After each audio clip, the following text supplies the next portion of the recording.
Magandang umaga, narito na ang PTV Balita ngayon. Pinatitiyak ni Pangulong Ferdinand R. Marcos Jr. sa mga ahensya ng gobyerno ang proteksyon sa buhay at kabuhayan ng mga Pilipino abroad sa harap ng kaguluhan sa Middle East. Sa ipinatawag na emergency meeting kahapon ni Executive Secretary Ralph Recto, inilatag ng DFA, DMW, OWA at DepDev ang kanilang mga hakbang para matugunan ang epekto ng sigalot sa gitnang silangan.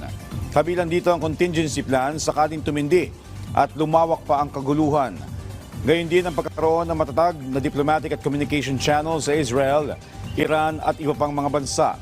Giit ni Recto, top priority ng gobyerno ang kaligtasan ng mga OFW at dapat anya ay matiyak na walang mapapabayaang Pilipino.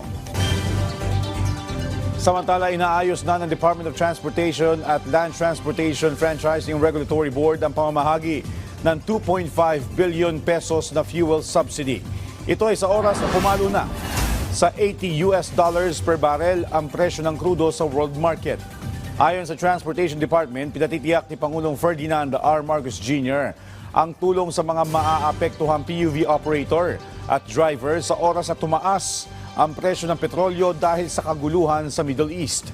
Ayon kay DOTR Acting Secretary Giovanni Lopez, inaayos na ang documentation para dito, para agad na masimulan ang pamamahagi sa oras na maabot ang itinakdang threshold. Bukod dito, dinidinig na rin niya ng LTFRB ang mga petisyon para sa hirit na dagdag pasahe ng mga PUV.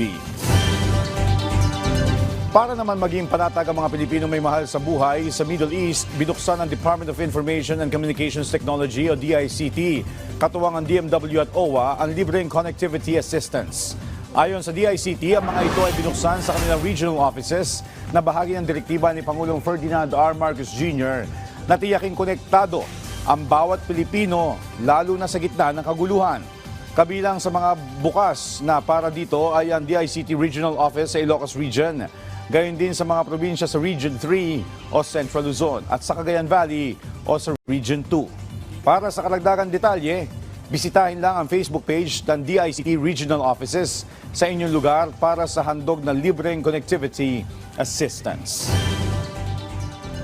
At yan ang mga balita sa oras na ito. Para sa iba pang updates, follow at ilike kami sa aming social media platforms at PTVPH. Ako po si Joshua Garcia para sa Pambansang TV sa Bagong Pilipinas.